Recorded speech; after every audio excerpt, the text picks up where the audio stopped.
Hello guys, তোমরা সবাই কেমন আছো? আশা করি খুবই ভালো আছো। আমিও ভালো আছি। তোমাদের সাথে নতুন ভিডিও নিয়ে একটা হাজির হলাম।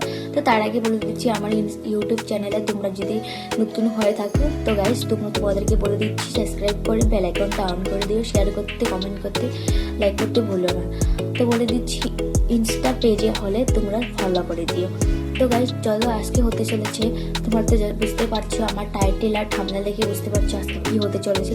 তো গাইস বলে দিচ্ছি যে আমরা আজকে বানাবো চিকেন রেসিপি, তো চিকেন কষা। তো চলো আজকে জমিয়ে খাওয়া হবে, তো তার জন্য তোমাদেরকে ভিডিওটা দিলাম, শেয়ার না করে থাকতে পারলাম না। তো চলো তোমাদেরকে দেখাচ্ছি চিকেন কষা এখন বানাবো। তো গাছ দেখো, এখানে চিকেন নিয়ে নিয়েছি, দেখো আমরা ভালো করে ধুয়ে নেব। তো দেখো বড় বড় পিস করেছি, গোটা চিকেন নিয়ে নিয়েছি দেখো এখানে। তো গাছ আমরা দেখাচ্ছি এখানে পেস্ট করার জন্য আদা রসুন, তারপরে নিয়ে নিচ্ছি ধনেপাতা, পেঁয়াজ কুচি, লঙ্কা, তো আলু নিয়ে নিচ্ছি। তো দেখো এখানে পেস্ট করব, পেস্ট করার জন্য আমরা এগুলো ভালো করে দিয়ে দিয়েছি, এখানে পেস্ট করা হয়ে গেছে। তো গাছ দেখো এখানে পেস্টগুলো কি সুন্দর হয়েছে কালার। তো এখানে আমি এখানে বের করে নিচ্ছি পেস্টগুলো। তো তারপর আমি মাংসগুলো ধুয়ে নিব, ভালো করে ধুতে হবে, তো অনেক নোংরা আছে। তো তাই এখানে ভালো করে ধুয়ে নিচ্ছি, গরম জল দিয়ে ধুয়ে নিচ্ছি। তো গাইস ধোয়ার পর দেখো উঠিয়ে নিচ্ছি, তো আমি একবার না 2-3 বার ধুয়ে নিব। তো 2-3 বার ধোয়ার পর দেখো গাইস এখানে আমরা ভালো করে সুন্দর করে রেখে দিয়েছি। তো রেখে দেওয়ার পর এখানে দিয়ে দিয়েছি স্বাদ পরিমাণ নুন, দিয়ে দিয়েছি হলুদ, দিয়ে দিচ্ছি হলুদের পরে দেখো এখানে সর্ষের তেল দিয়ে দিচ্ছি দুমুখো। তো দেখো পেঁয়াজ কুচিগুলো দিয়ে দিচ্ছি, পেঁয়াজ কুচি দেওয়ার পর পেস্টগুলো রেখে দেওয়া পেস্টগুলো এখানে দিয়ে দিচ্ছি। তো পেস্টগুলো দেওয়ার পরে ভালো করে এগুলো আমি সুন্দর করে ম্যারিনেট করে নেব, 1 থেকে 2 ঘন্টা রেখে দেবো ম্যারিনেট করে। দেখো আমি ভালো করে সুন্দর করে মেখে নিচ্ছি যাতে মাংসের ভিতরে মশলাগুলো ঢুকে যায়, তো ভালো করে ঢুকলে খেতে ভালো হবে। তো দেখো মাংসগুলো কি সুন্দর করে, অল্প আমি এখানে কালার হয়নি, তো কালারের জন্য আমি দিয়ে দিয়েছি হলুদ। তো হলুদের সাথে সাথে আমি দিয়ে দেবো নুন। দেখো এখানে কড়াই বসিয়ে দিয়েছি, তো মাংসগুলো ম্যারিনেট করে রেখেছি 1 থেকে 2 ঘন্টা। তো দেখো এখানে আলুগুলো ভেজে নিচ্ছি তেল দিয়ে, তেল গরম করে। তো আলুগুলো কালার করে কি সুন্দর করে ভেজে নেব, আলুগুলো লাল লাল করে ভেজে নেব, খেতে ভালো হবে। তো দেখো ওখানে আলুগুলো ভেজে নিচ্ছি। তো দেখো ভেজার জন্য তোমাদেরকে দেখাচ্ছি আমি। তো আলুগুলো ভেজে লাল লাল কালারের ফ্লেভার দেখো নিতে হবে। তো দেখো এখানে গাছ নতুন রাঁধুনি এসে পড়েছে, দেখো ও বলছে আমি এরপর নাড়াচাড়া করে দেখি। তো আমি আলুগুলো উঠিয়ে নিয়ে পেঁয়াজ কেটে রাখাগুলো দিয়ে দিয়েছি দেখো। তারপর পেঁয়াজগুলো ভেজে নিব ভালো করে। ভাজার পরে দেখো এখানে আমি ম্যারিনেট করা মাংসগুলো দিয়ে দিলাম। তো দিয়ে দেওয়ার পর আমি দেখো এখানে নাড়াচাড়া করে নিচ্ছি।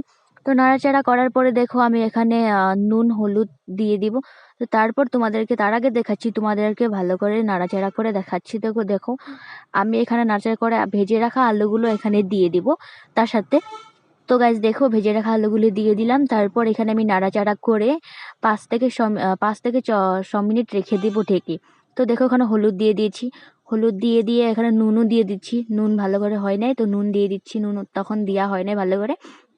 তো দেখো এখানে আমি নুনগুলো দিয়ে তারপরে দেখো ভালো করে নাড়াচাড়া করে এখানে দেখো পেস্টগুলো রেখে দিয়ে পেস্টগুলো দিয়ে দিচ্ছে। তো দেখো পেস্টগুলো দেওয়ার পর এখানে আমি কি সুন্দর কালার এসেছে, দেখো ঢেকে রেখে দিয়ে দিয়েছিলাম 5 থেকে 6 মিনিট।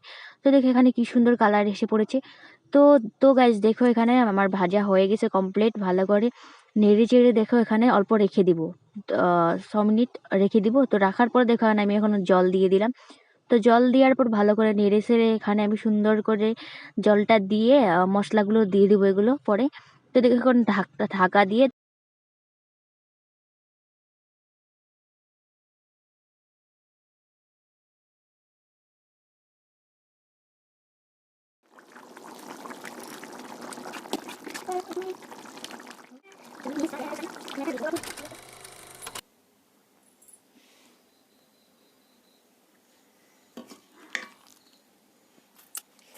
তো গাইস দেখো এখানে মাংস কষা নিয়ে বসে পড়েছি আমরা 2 পিস খাওয়ার জন্য। তো দেখো খেয়ে দেখাবে কেমন টেস্ট আছে বলো। দারুণ। তো দেখো আমিও খাবো এখন এখানে। তো দেখো কি সুন্দর কালারটা এসেছে, যা হয়েছে না বলছি আমাদের। তো গাইস আমিও খেয়ে নেবো, দেখো আমি খাচ্ছি। খেতে গাইস অনেক দারুণ হয়েছে। তো আমি খাচ্ছি, দেখো এখানে কি সুন্দর করে। তো গাইস দেখো চিকেন কষার কালারটা দেখো কি সুন্দর কালার হয়েছে, বাট খেতে অনেক দারুণ হয়েছে, তোমরা খেলে বুঝতে পারো। তো দেখো গাইস এখানে আমার বর খেয়ে নিচ্ছে। তো দেখো খাওয়ার জন্য মুখে দিয়ে বলছে, দাঁড়াও আমি একটু জিজ্ঞাসা করি কেমন হয়েছে। ও বলেছে খুব হ্যাপি হয়েছে বলেছে খেতে। দেখো হাত দিয়ে ইশারা দিচ্ছে, তোমরা বুঝতে পারছো। দেখো এখানে আর এক পিস নিয়ে খেচ্ছে। ও বলছিল যে অনেক ভালো হয়েছে, তো বার বানিয়ে খাচ্ছে। তো আমি বললাম ভাত দিয়ে খাবে না, তুমি এমনি এমনি খেয়ে ফেলবে। তো দেখো আজকের জন্য টাটা, বাই বাই।